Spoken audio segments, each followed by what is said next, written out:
C'est avec à la fois un sentiment d'honneur et de gratitude à l'égard des Sénégalais que je me retrouve face à vous aujourd'hui.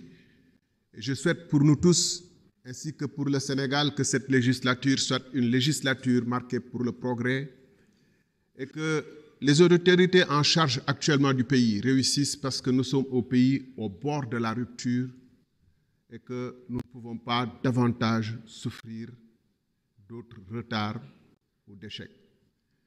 Monsieur le ministre, ce projet de loi rectificative, de loi de finances rectificative, vient relativement tardivement, puisque vous avez promis aux Sénégalais un changement de politique qui devait se traduire par des changements au niveau du budget, parce que le budget précédent avait été voté par un autre régime, avec une autre vision. Et on s'attendait que dès les premiers mois de votre accession au pouvoir, que les orientations et le fameux projet que vous avez promis aux Sénégalais se traduisent dans le budget et que les projets soient immédiatement mis en place pour que, le plus tôt possible, un autre visage du Sénégal s'esquisse. Ceci étant, puisque nous sommes en train d'examiner ce projet de loi de finances rectificative, je me permets de noter des situations assez curieuses. Ainsi, pendant que les recettes baissent de manière importante par rapport à la loi de finances initiale, 840 milliards, dans le même moment, les dépenses augmentent, ce qui est totalement paradoxal.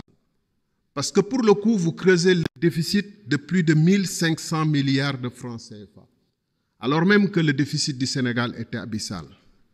Monsieur le ministre, dans un contexte international où les gens sont à la chasse contre le déficit, essayez de trouver le budget équilibré.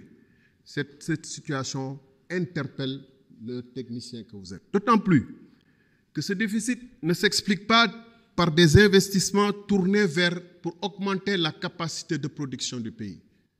Et on en a vraiment besoin, puisque la campagne électorale agricole vient de le montrer, mais également notre école, notre université qui traverse des crises actuellement, prouve à suffisance que les ressources doivent être virées vers l'amélioration de l'avenir.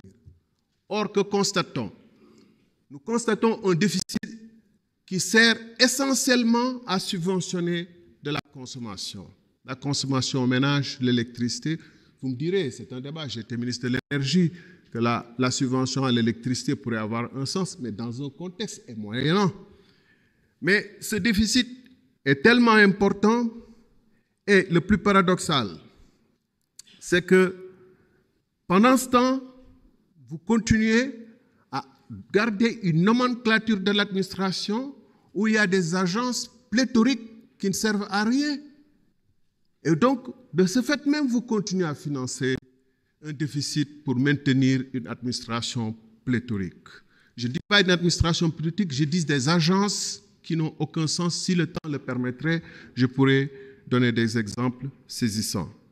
Alors, comme avec le régime précédent, le déficit sert essentiellement, je l'ai dit, à subventionner des subventions qui permettent sans doute aux générations actuelles de supporter une situation difficile, mais renvoie l'addition aux générations futures. Vous avez fait le choix de ne pas rationaliser les agences. Et en fait, pour financer le déficit actuel, vous avez un besoin de financement qui se situe à 4 491 milliards, soit bien plus que les recettes du budget. Pour la première fois, je vois que les financements extérieurs dépassent de loin les recettes du budget.